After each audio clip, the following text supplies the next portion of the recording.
Hello. Hi, sorry, my name is Asif. Just calling regarding the halal issue. Oh, right. Welcome. Yes, you've come through to talk of the time with myself and Deepu Ahad. Where are you calling from? I'm calling from Manchester. Another caller from Manchester. We're doing well with Manchester tonight. I think Spice FM should move to Manchester. Should move the studio to Manchester. Fantastic. So are you calling about the halal debate? Yeah, I think I messaged yourself regarding from Halal Haram Facebook page. Oh yes, I was interested in that. Before we get on to that, though, what do you think about the issue of halal meat? You know, this call to have it banned. I know there's been an issue with I think it was RSPCA. They had an issue with how it was inhumane to basically slaughter the animal, and stunning should be used. And I know there's variations of views between the different, halal organizations like HMC and HSA. But I know in terms of there's a big debate with stunning as well, because the stunning laws have been slightly changed now as well. There's a lot of confusion out there, isn't there, over exactly what is halal, and which brings me to your Facebook page. It's for anybody who's listening. It's just launched in the last couple of weeks, hasn't it? Yeah, we launched a website as well in order to help clear a lot of misconceptions. And what is it called? Exactly. The Facebook page is facebook.com/halal-haram, and the website halal-or-haram.com. Is there a lot of confusion out there over what is halal and what is haram for Muslims? Yeah, a lot of the Muslims are just a lot more confused in terms of she's stunning, because the majority of the Muslims do believe stunning is impermissible. But a lot of the Islamic scholars out there, they have said that stunning is permissible as long as it's done at a lower voltage, just to stun the animal, so they can actually do the Islamic slaughter. Can I come into this? I think, if you don't mind, obviously now the other debate is, okay, so if you're looking at, Denmark, where they've had banned halal and kosher, so the other debate in this country is now about, right, so the HMC and HFA debate, so basically it's stunning, first of all, it's stunning lawful, so would you electrocute something and then kill it? Is that lawful? And the second thing is we need to really clarify, and it's quite important. In Newcastle, what we did is we got a few schools, we got them HMC because the public demanded that they wanted HMC. So we have to buy that, and we supported that. So there's two schools in Newcastle which are HMC. Because when I went to one of the abattoirs, which was non-HMC place, they were stunning the chickens, and the chickens were coming on a conveyor belt, and they were stunned. And honestly, I could not tell the difference if they were dead or alive. And I'm sure, isn't it true that if an animal is dead, that is not deemed to be halal? So these animals, these chickens which are coming around the conveyor belt, I cannot tell if they were dead or alive. So you think some of them might have been killed? I'm telling you, some of them, obviously, because of the electric shock. I couldn't take their pulse because I didn't know what the pulse was. But I cannot tell which one was dead or alive, because all of them looked dead. And it was honestly. You are correct there in terms of if the animal's stunned and if it's deemed possibly dead, and then you slaughter it, then obviously it would be definitely haram. But then there's a possibility as well, even in terms of when you slaughter the animal itself, if you cut the wrong vein, and you end up harming the chicken, it could also be deemed as haram as well. Yeah, but that's why you get. So, example, do you know when we went? I think it's a great debate. This. So when we went to this abattoir, and we went there. So this guy, so the stunned chickens were coming around the conveyor belt, and he had a cigarette in his mouth. And he had a cigarette in his mouth, and he was cutting the chickens. So one of the scholars said to me, "What are you doing? You've got a cigarette in your mouth. are you doing the tasmiyah, or are you saying Bismillah, Allahu Akbar? He goes, brother, I'm saying it from my heart in Urdu. He said, Dil se keh rahe, so I'm doing it from my heart. Because, well, you can't do that. It's not. You have to say it. You have to say it verbally. So I think you're right. I think the person who is slaughtering the animals has to know how he's slaughtering. Obviously, there's a few veins which have to be cut, and it has to be one swift cut to the carcass. And I think that's quite important. So there needs to be training there. But for me, when going back to the stunning issue, when we've seen those chickens stunned, honestly, another thing is like human beings, different people have got different strengths. So if I got electrocuted, God forbid, I might live longer than somebody else who's not as strong as me. Yeah. So there's another debate there. But honestly, when we saw these chickens coming around the conveyor belt, I can't tell you, nobody can guarantee if they were alive or not, and none of them were flapping. All of them looked dead. So I don't know how people can justify. I mean, I was a witness. I don't know how people can say that was halal, because they all look dead. They might have been alive, but from what I witnessed, I could not see anything in them.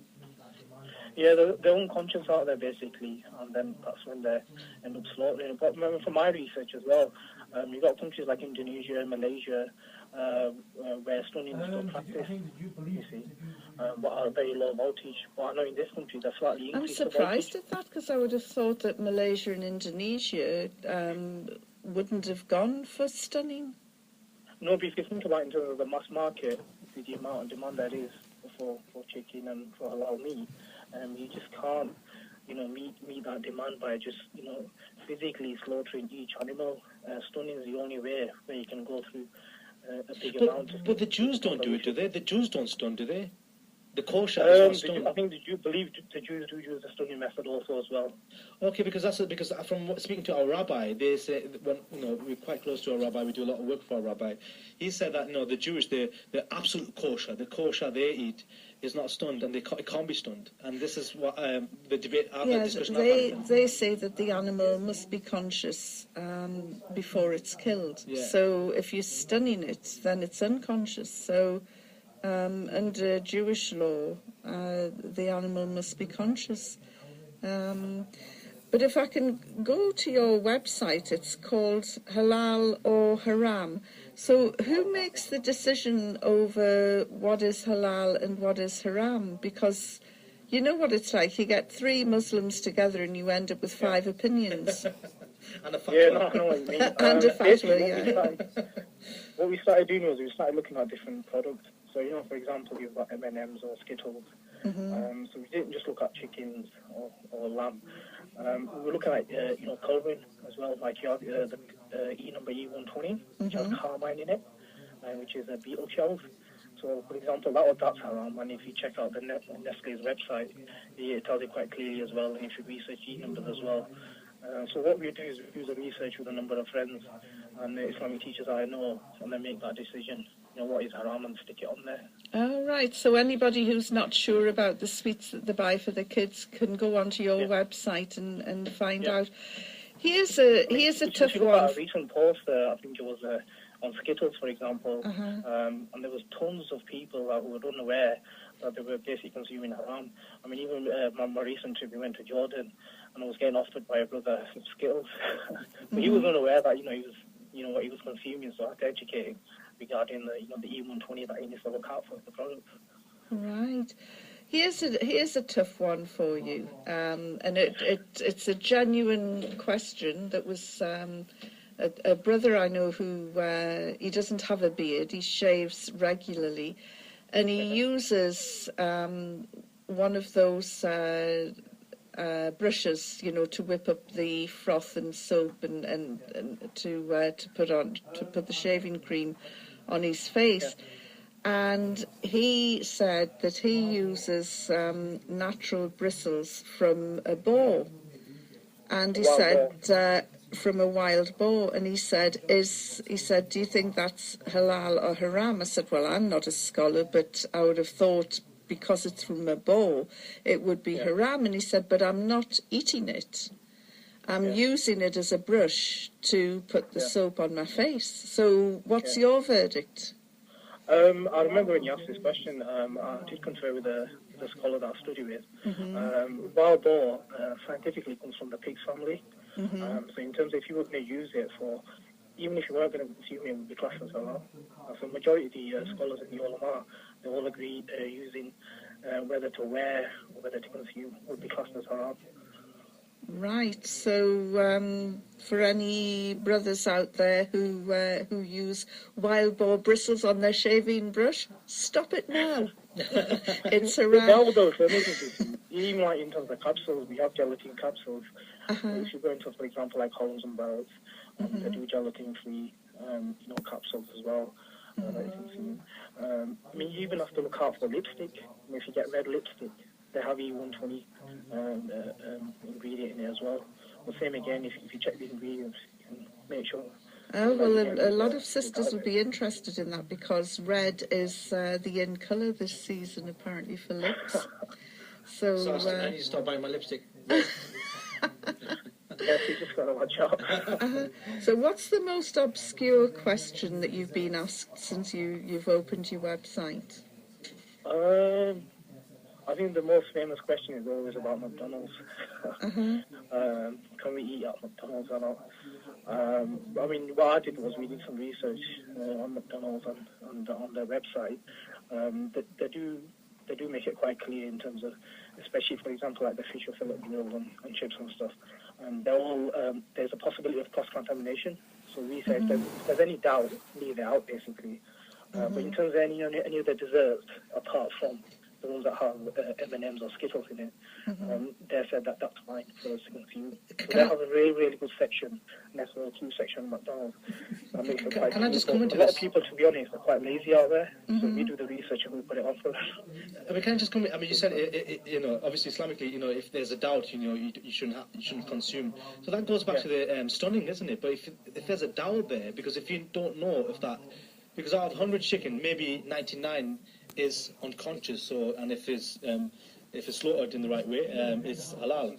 But but there is a doubt there, then, isn't it? Because if there's a doubt in stunning, what is that? Is there a difference there between the stunning and in your heart, if you do have a doubt, then obviously what we would recommend is avoid it. But for the research, I think 80% of the chickens that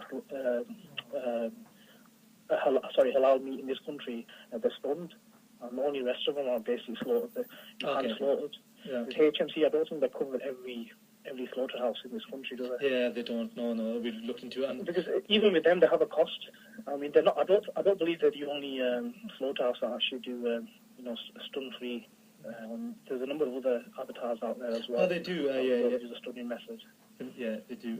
There's a few. Obviously, they're regulated. Well, halal industry isn't regulated, unfortunately. But the ones who are more certified and monitored more rigorously, we've seen. Because as a city councillor, we had to look into different methods because a lot of people were coming to us and said, "Look, this school."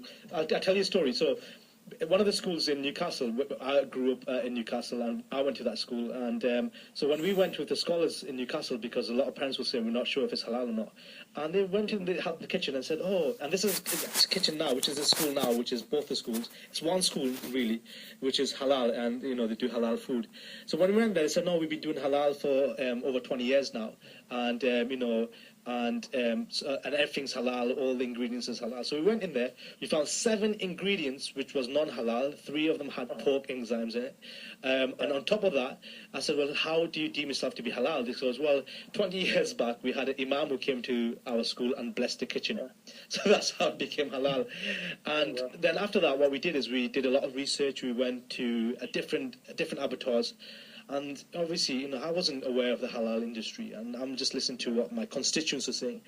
And I was shocked to see some of the methods they were using.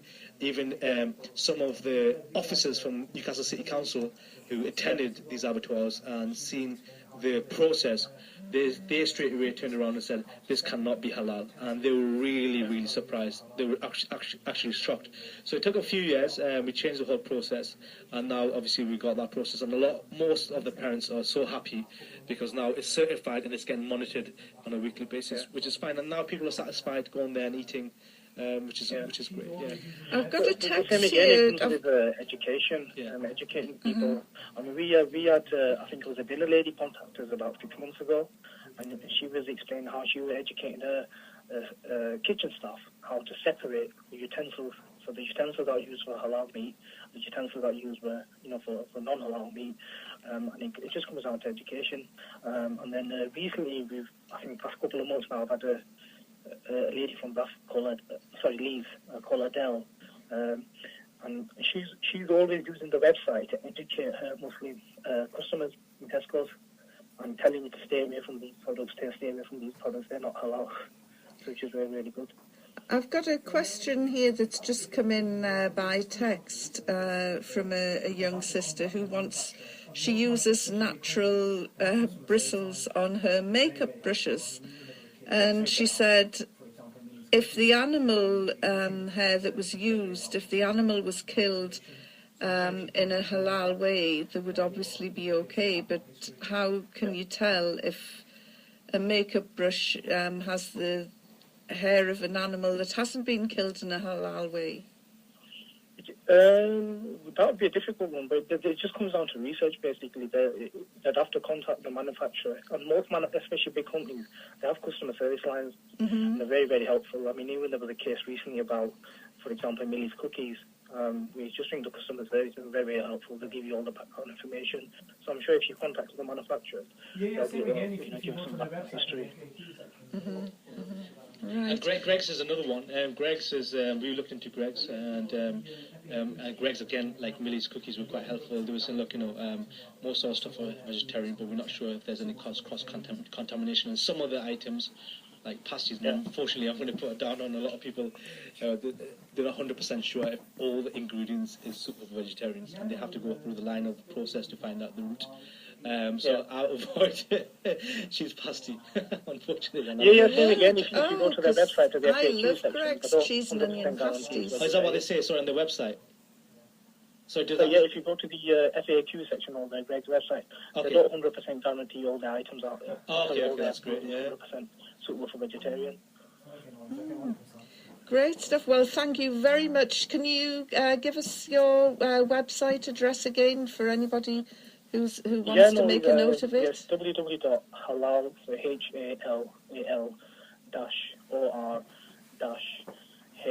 HALAL-OR-HARAM.com. So halal or haram.com. Fantastic. Well, thank you so much, and you've certainly given us food for thought there. Okay, thank you. Well, that was... We're getting a lot of calls in, so do call us. We've had a few calls actually while this brother was on air, so do call us back, and the number to call is 01912 273 9888. Right.